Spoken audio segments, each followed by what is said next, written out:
गौरी पुत्र गणेश भगवान की जय। जय श्री कृष्णा, राधे राधे। नमस्कार दोस्तों, आपके अपने YouTube चैनल एक्सप्लोरिंग देव स्थानम में आपका स्वागत है।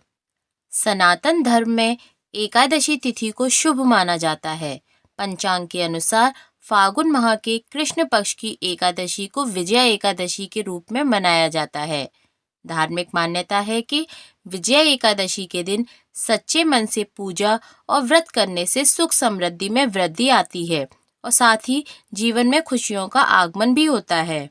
पौराणिक मान्यता है कि प्राचीन काल में कई राजा महाराजा भी इस व्रत के प्रभाव से अपनी निश्चित हार को जीत में बदल देते थे। कहा जाता है कि विकट से विकट परिस्थिति में भी विजय एकादशी के व्रत के प्रभाव से जीत पाई जा सकती है। पद्म पुराण और स्कंद पुराण में भी इस व्रत का महात्म्य बताया गया है। पौराणिक मान्यता है कि प्राचीन काल में कई राजा महाराजा इसी व्रत के प्रभाव से अपनी निश्चित हार को जीत में बदल देते थे। कहा जाता है, ज्योतिष के जानकारों के अनुसार इस व्रत के जरिए आप चंद्रमा के दुष्प्रभावों को रोक सकते हैं, ग्रहों के बुरे प्रभाव को भी काफी हद तक कम कर सकते हैं। विजया एकादशी के नाम से ही इसके व्रत का महत्व पता चलता है। यह विजय दिलाने वाली एकादशी है। विजया एकादशी पर भगवान विष्णु और माँ लक्ष्मी जी की उपासना की जाती है। यह व्रत करने से आप बड़ी से बड़ी विपत्तियों से छुटकारा पा सकते हैं। व्रत के प्रभाव से शत्रुओं को परास्त कर सकते हैं। तो आइए जानते हैं विजया एकादशी की पौराणिक कथा। एक बार एकादशियों का महात्म्य सुनने में अर्जुन को अपार हर्ष की अनुभूति हो रही थी। जया एकादशी की कथा का श्रवण रस पाने के बाद अर्जुन ने कहा, हे पुंडरीकाक्ष, फागुन माह के कृष्ण पक्ष की एकादशी का क्या नाम है तथा उसके व्रत का क्या विधान है?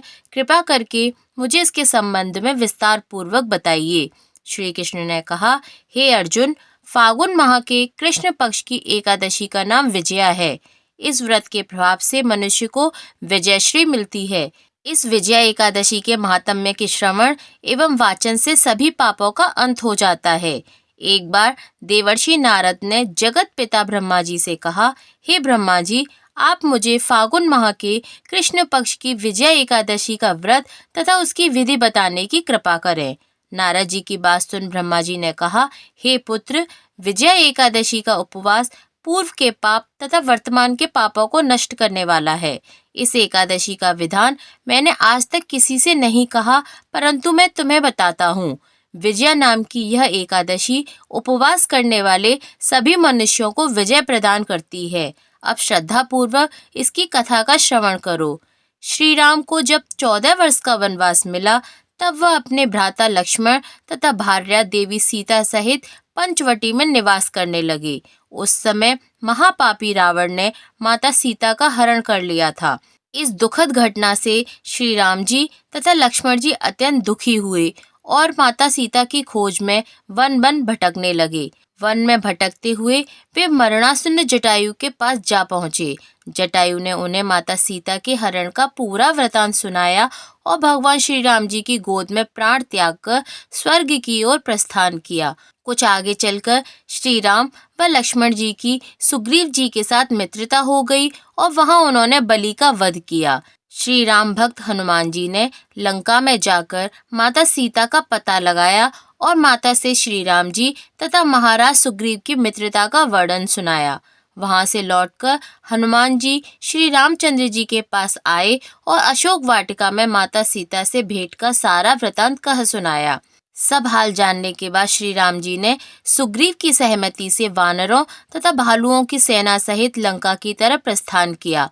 समुद्र किनारे पहुंचने पर श्री राम जी ने विशाल समुद्र को घड़ियालों से भरा देखकर लक्ष्मण जी से कहा, हे लक्ष्मण, अनेक मगरमच्छों और जीवों से भरे इस समुद्र को हम कैसे पार करेंगे?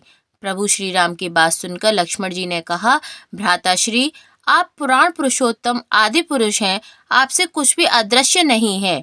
यहाँ से आधा योजन दूर कुमारी द्वीप में वग्दालभ्य मुनि का आश्रम है। वह अनेक नाम के ब्रह्माओं के ज्ञाता हैं। वही आपकी जीत के लिए उपाय बता सकते हैं। अपने छोटे भाई लक्ष्मण जी के वचनों को सुन श्री राम जी वग्दालभ्य ऋषि के आश्रम में गए और उन्हें प्रणाम कर एक ओर बैठ गए। अपने आश्रम में श्री राम जी को आया देख महर्षि ने पूछा, हे श्री राम, आपने किस प्रयोजन से मेरी कुटिया को पवित्र किया है? कृपा कर अपना प्रयोजन कहें। मुनि के मधुर वचनों को सुन श्री राम जी ने कहा, हे ऋषिवर, मैं सेना सहित यहाँ आया हूँ और राक्षस राज रावण को जीतने की इच्छा से लंका जा रहा हूँ। कृपा कर आप मुझे समुद्र को पार करने का कोई उपाय बताएं। आपके पास आने का मेरा यही प्रयोजन है।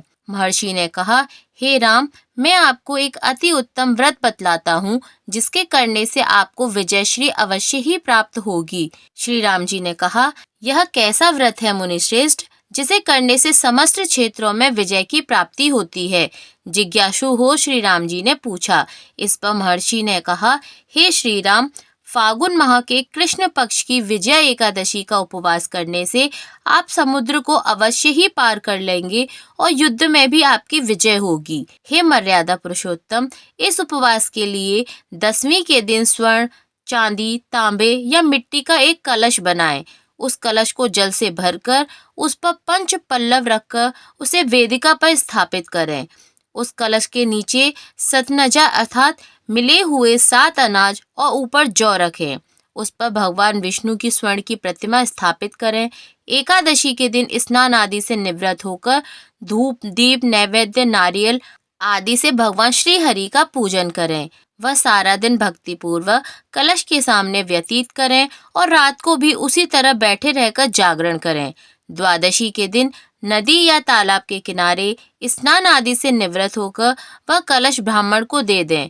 हे दशरथ नंदन, यदि आप इस व्रत को सेनापतियों के साथ करेंगे तो अवश्य ही विजयश्री आपका वरण करेगी। मुनि के वचन सुनकर श्री रामचंद्र जी ने विधि पूर्वक विजय एकादशी का व्रत किया और इसके प्रभाव से राक्षसों के ऊपर विजय प्राप्त की। हे अर्जुन, जो मनुष्य इस व्रत को विधि विधान के साथ पूर्ण करता है, वह इसकी कथा का श्रवण करता है, उसकी दोनों लोकों में विजय होती है। श्री ब्रह्मा जी ने नारद जी से कहा, जो इस व्रत का महात्म्य श्रवण करता है, पढ़ता है, उसे वाजपेय यज्ञ के फल की प्राप्ति होती है।